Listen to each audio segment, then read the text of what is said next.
Hello, guys. Welcome back to episode 2 of Debunking Fitness with Kay.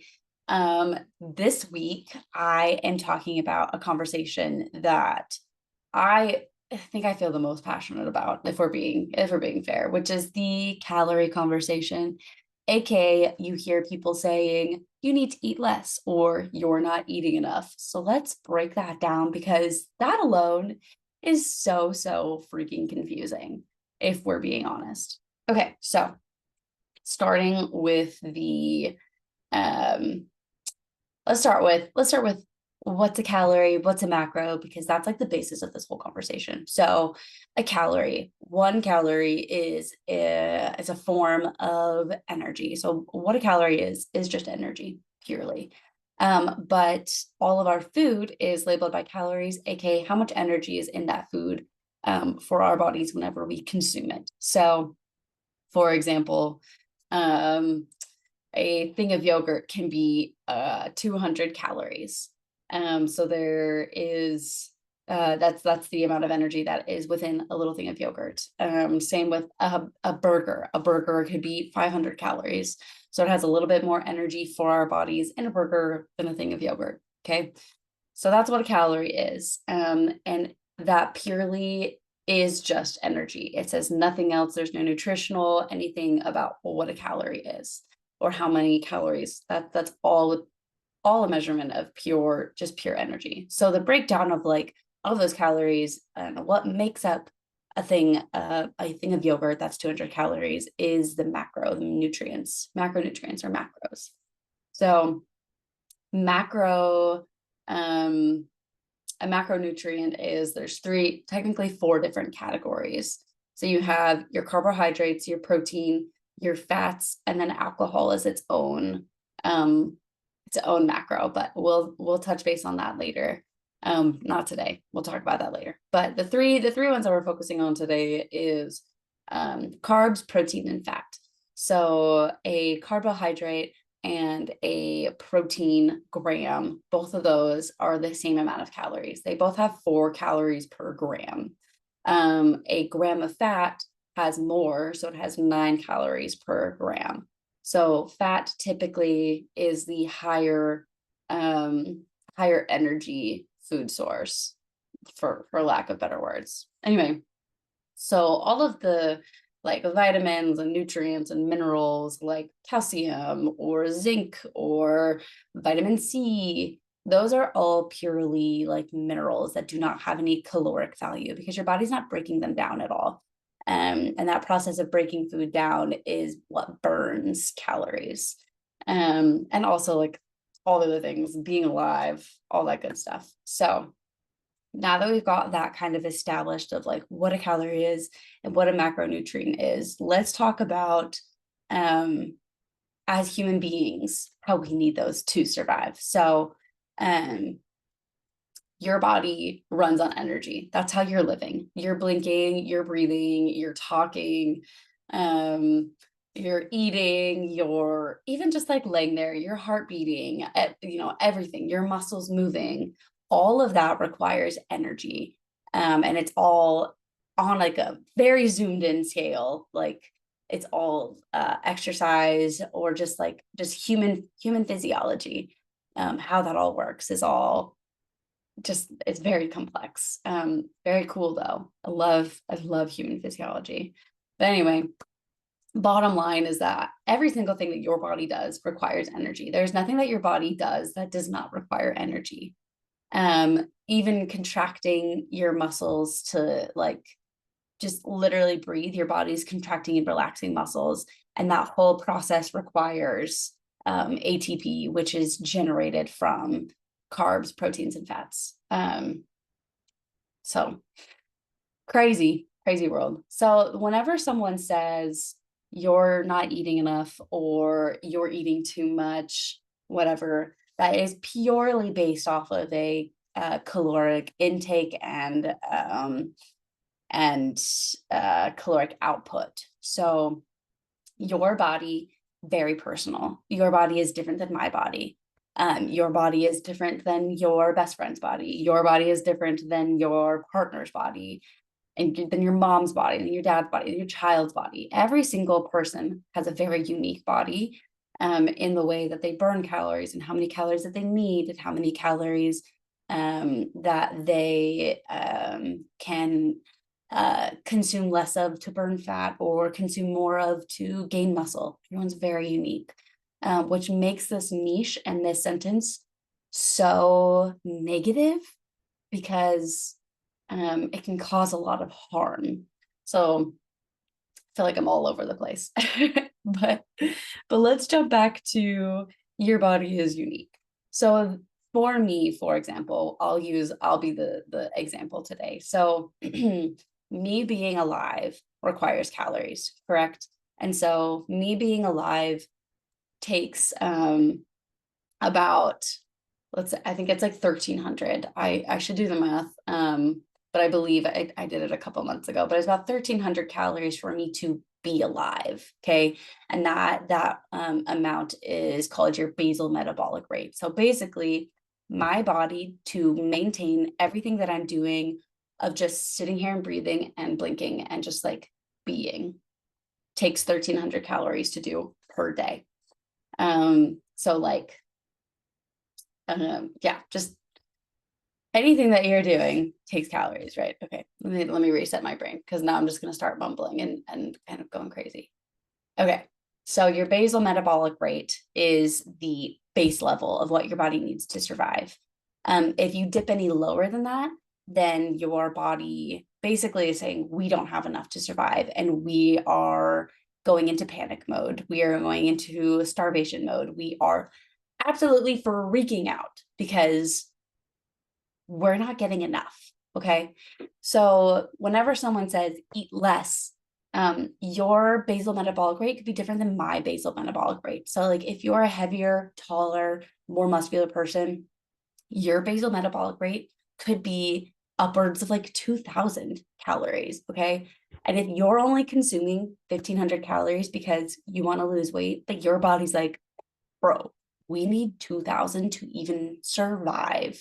Just basically, not including walking, not including cleaning the house, not including eating food, not including doing exercise, none of that stuff. Just to be alive, we need, going back to my example, we need 1,300 calories. Okay. And so if I were to be like, well, I really want to lose weight and I keep cutting calories and now I'm having 1,000 calories a day, I'm below that level of what my body is saying that I need to survive. And so it's going to start compensating in all of these weird ways. Your hormones are going to go out the door. They're not going to be regulated anymore because they can't regulate them because your body is not focused on that. Your body is not focused on its normal processes. Your body is focused on keeping you alive by any means necessary. So whenever you are eating less than what your body actually needs, then all of your goals of losing weight, all of your goals of whatever they are not going to happen. And you're going to start getting health issues that are coming up because your body is like, we're not getting enough. Okay. So there's that bottom line and that dangerous line. And it really falls under what your body needs. Like I said, everybody's body is different, and what your basal metabolic rate of just being alive is very different. So someone who probably weighs 250 pounds, there's a lot more mass to you, aka there's a lot more that you need to upkeep. And so there's only so low that you can dip before your body is like, bro, we cannot. And there's no more calories left to give. And then that just starts breaking down protein, breaking down all these good things that your body needs. And it starts just kind of going on the fritz. Okay. So there is that. And then the other half where someone says you're eating too little and you need to eat more. Again, that is a little problematic sometimes too.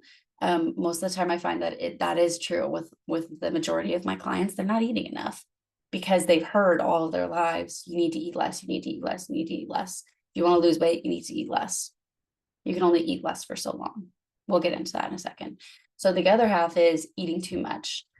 So going back to the caloric input versus output, Truly that is the basis of weight loss and weight gain. If you're eating too many calories and not doing enough exercise, your body has all of this energy that it's like, I don't know what to do with it. So it's going to turn it into fat. It's going to store it, because whenever the time comes that you run out of food or whatever, it has extra storage um, to keep you alive. So whenever you, back in the caveman days, you run out of food and you're not eating for weeks at a time, your body starts feeding on itself to stay alive, which is not helpful. Okay. And that doesn't look like it's just going to burn all the fat off. It's going to take the muscle. It's going to take basically everything good and everything that's not important. And it's going to hold on to fat for as long as possible, because that's the most calorie dense. It doesn't want to go through that first. It's going to go through everything else first. Anyway, so whenever you're eating too much and not working out enough, then you're going to run into the problem of weight gain. And that's where it kind of all starts for everybody. You start eating all these delicious, lovely foods, which are good and you can eat them. But you start eating all of the good foods, all the foods that tend to have maybe a little bit more fat in them than you realize, and then they get real caloric, real high in calories. And then all of a sudden, your body, to maintain whatever it's got going on, if you need to, for me, it's 1900 calories. And so if I start eating 26, 27, 2800 calories pretty consistently, and I'm not doing like heavy intense exercise to like combat that, then my body's going to start holding on to all of that, storing it because it's extra. And so it needs it for later, for whenever I don't get enough food, because historically speaking, we were once hunter-gatherers and we didn't have just food at a grocery store. We had to find it. And sometimes that didn't happen the next day. Okay. Anyway, so there's that other half. But that can kind of come into play whenever you have someone who has heard their whole life, eat less, eat less, eat less. To lose weight, you need to eat less, you need to eat less. And then all of a sudden they've been eating under their basal metabolic rate for years. And that's why their body is not losing weight. And that's also can lead to weight gain, because anything that your body is inputting, it's trying to store it all because it's not getting enough. And so your body is not working properly, especially whenever you're at a calorie deficit, especially if you're at a calorie deficit that's below what your body needs to live for a very long time. And so you'll hear people say, well, then you're probably not eating enough, which is true, because you need to have a certain amount of calories to live. It sounds very backwards and kind of all over the place. But bottom line, let's kind of funnel in on what all of this means, specifically with calories in, calories out. So it is all true. All of like everything has a place of truth. Okay. Eating less does burn more calories, but only if you've been at your maintenance level of calories consistently for a long time. Okay. So your body, once you factor in all of your activity levels and everything, your body has a rate of calories that it burns typically on a day-to-day basis. So my rate of calories of being alive, right, is 1300 calories. But with all the activities that I do on top of it and everything that I do in my day-to-day, it's about 1900 calories that I need to just maintain everything I've got going on. If I don't want to change anything about my body, if I don't want to go through body recomposition, anything like that, I need to eat 1900 calories. And then that macro breakdown kind of also just depends on my goals and having balance within my body of what I've got going on, which we can talk about in a second. But bottom line, right there, my body has a maintenance amount to just maintain everything I've got going on, neither gain weight nor lose weight. And that is true across the board with everybody. Everybody has that perfect amount that if they want to maintain everything that they've got going on, then they have that number. And that number is very customized and specific to you, because me, 1900 calories, that's a little below the average of like 2000 calories, right? That's what everywhere has always said is 2000 calories. Every nutrition fact label that you read on a food product says based on a 2000 calorie diet. But that's not the case for everybody. If you look at my boyfriend, for example, his body needs 3,000 calories to maintain everything he's got going on. Way different than my 1,900 calories, right?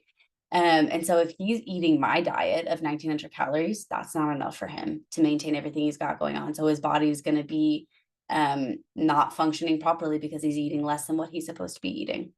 And so now we're getting into the realm of like, okay, well, like I want to lose weight. How do I do that? I'm supposed to eat less. Like, what does that mean? Okay. You're at your maintenance. You're at your maintenance for a long time.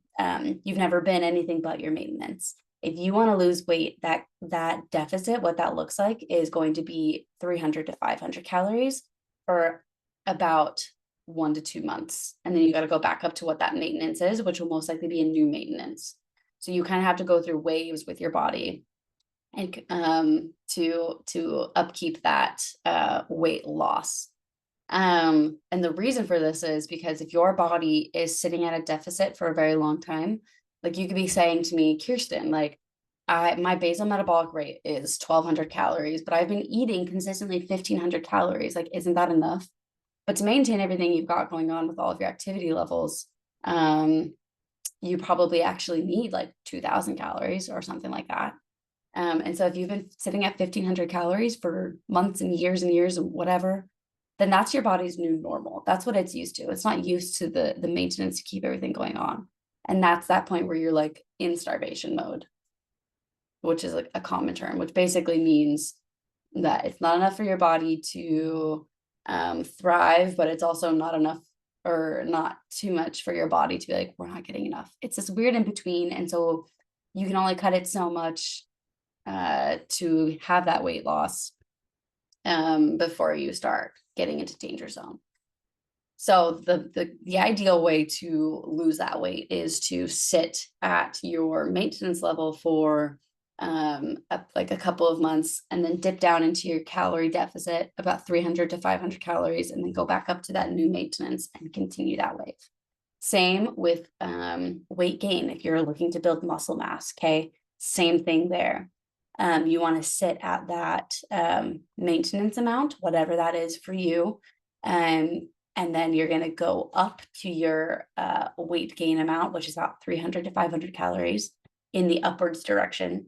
So if I am sitting at 1,900 calories and I want to gain some muscle mass, then I'm going to compensate 300 to 500 calories. So probably about 22 to 2,400 calories a day for the same amount of time, about 1 to 2 months. And then we're going to go back down to our maintenance amount. So it really is all a wave because you don't want your body to get used to anything and create that new normal. Because once you hit that new normal, then you're going to stop seeing those results. So this is very telling of like a keto diet. Keto diet is high fat and high protein and low carbs. And at first, yeah, you're going to have great results because you're like you have high fat and high protein, you're in the caloric range that you need. But eventually that is going to stop working just purely because you can only like your body can only sit in that like ketosis phase for so long until it's like it starts wigging out and you got to go back to normal. And then once you go back to your normal, then your body is like, okay, well, we're going to gain everything back. Because a keto diet is it's very specific and also very hard to maintain for a very long time. So what I teach all of my clients is lifestyle changes and also lifestyle waves and helping them figure out all of these waves for them and figuring out all of the nutrition values of their macro spread plus their calories to be able to have those results that they're looking for. So like, yes, you do need to cut calories in order to lose weight, or yes, you need to eat more if you want to gain muscle mass, or even you need to eat more to go to your maintenance to find like a homeostasis, aka just normal levels in your body. You need to eat more so that your body can start doing all the normal processes again. Because whenever you're like eating too little, right, your body's not doing those normal processes, which means it's holding on to everything. You're not going to lose weight even if you're eating less, just because it is at that new normal. So anyway, it's a very complex world. The nutrition world is kind of all over the place. And then once you get to like the macro spread, of like, well, how much protein should I eat? How much carbs should I eat? How much fat should I eat? Then that really depends on what your goals are, and what your problems are. So, and also your age and gender. So like really just that whole spread really just depends specifically on you. And that is like where I come into the play, because I am someone who can take all those things and say, this is yours. I'm educated in this because and so that means that I like personally know like how to figure that out for anybody and everything, because everybody and anybody. Um, because like the average person, before I learned all this, I didn't know that. I learned eat less and you'll lose weight. And that can be so, so detrimental and so negative for your body. So anyway, a lot of information, kind of all over the place. But if you are listening to this and you're like, okay, well, now I have another question based off of that I didn't touch on, please like shoot me a message on Instagram at Performance by K. Shoot me a message on Facebook at Performance by K. Let me know what I can work on. Or if you have my website as well, performancebyk.com, right? Send me a message on there, contact me on there, ask me your questions. I want to know your questions, and I want to know what to address in future episodes as well. So anyway, thank you for listening to that little spiel. Let me know your questions. Let me know what made sense to you. I hope you learned something, and I hope that made sense. But now let's get into the fun part of Debunking Fitness by K, which is the paranormal side, because it makes me really happy and I really like it. So I have this story. They're all from Reddit, but I found one that is very fascinating, and I'm gonna do a better job also of like talking about it, because I don't think I talked about it last week. I just read it and I was like, all right, cool. See you later. But we're gonna chat about it a little bit. So this one is called Houston House. So a few years ago, my husband found a 3-bedroom bungalow that was cheap to rent. The owner who inherited it was a friend of my husband. This guy's father had passed away the previous year, and the house was sitting empty that whole time. The owner didn't want to live in it, and he didn't even bother returning to the house to remove all the furniture, clothing, or belongings from it either. I didn't even get a chance to see the place before we moved in. My husband sprung it up on me the last minute after our apartment lease was up. It looked okay from the outside. The windows were dark, but of course, no one lived there. Once my husband opened the door and switched on the light in the foyer, I felt that this place wasn't empty. I felt like something was in there watching us right away. Spooky. I knew the original owner passed away, so I just figured that I was just spooking myself that first evening. The whole house was full of furniture, knickknacks, personal items, clothing, and it was dark and dusty. I was depressed looking at it all. The part of the deal for cheap rent was that we had to clean it all. We got a truck and cleaned out the majority of the house. We kept some things like the almost new couch, armchairs, TV, and end tables. We kept the master bedroom furniture in there because the mattress was new, the bedding and furniture was new, and it hadn't been used yet. My husband traveled for work. He left me there alone. And that is when I experienced things that were odd. That feeling of being observed didn't go away. I stayed in the front rooms because there was a better light there, and it was where our belongings were.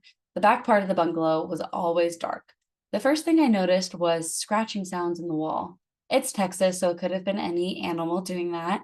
I heard what sounded like walking along the ceiling. I remembered one day I was watching a movie and there was this loud stomping up there. I was distractedly thinking to myself, damn, the neighbors are loud. Then I remembered that there wasn't any neighbors upstairs. So I ran outside to see what was on the roof. Nothing. It sounded like heavy footsteps crossing from one side of the house to the other. I was nocturnal back then, so I stayed up all night either watching live streams or painting in the living room, and I was in my bedroom watching an old black and white movie on the TV on this particular night.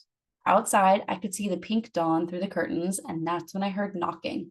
Just 2 sharp knocks in the upper side of my bedroom wall over the bed. The bedroom was at the left corner side of the house. I wondered what it was. Then, along that side of the wall was a swooshing sound. I pictured someone using a leafy branch, just making swirls with it on the other side. Just a scratching, swirling sound.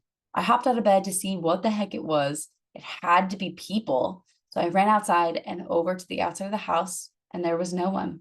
They could have ran away, I guess, but it was so odd to me. This happened a few more times before I finally answered that knock with a loud hello. The knock itself sounded like a person's knock, intentional to get attention, not like a tapping or something bouncing off the wall. It was two distinct knocks. There was a hesitation, then it knocked 3 times. I asked, "Who's there?" Then the knocking started going hard and fast. It sounded angry and loud. I took off to check out the outside again. Nothing. Nobody was there.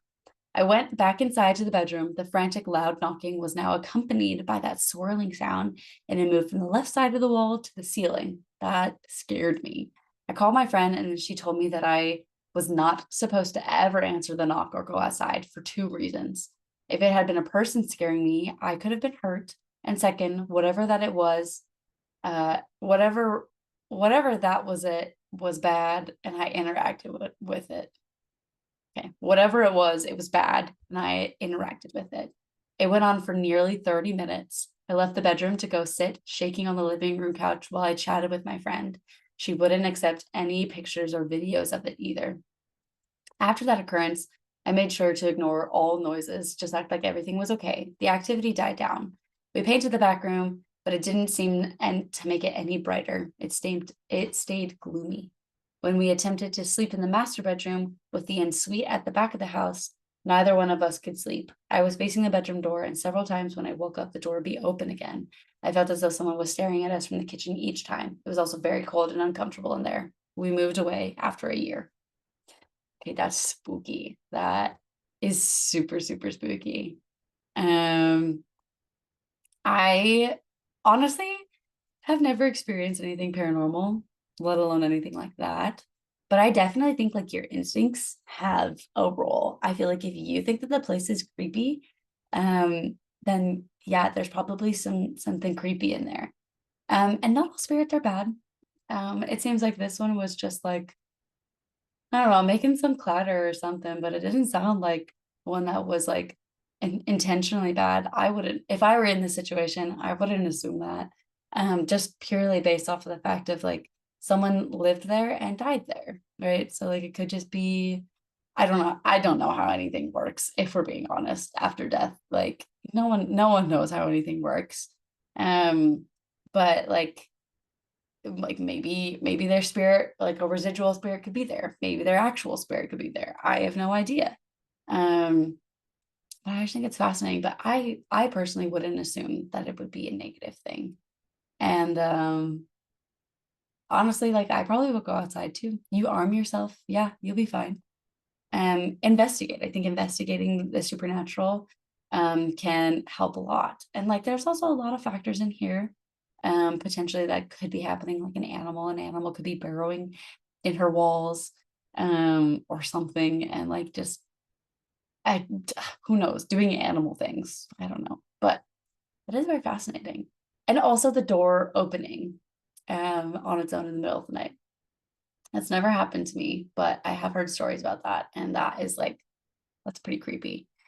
So, very interesting story. I don't know. That's very cool.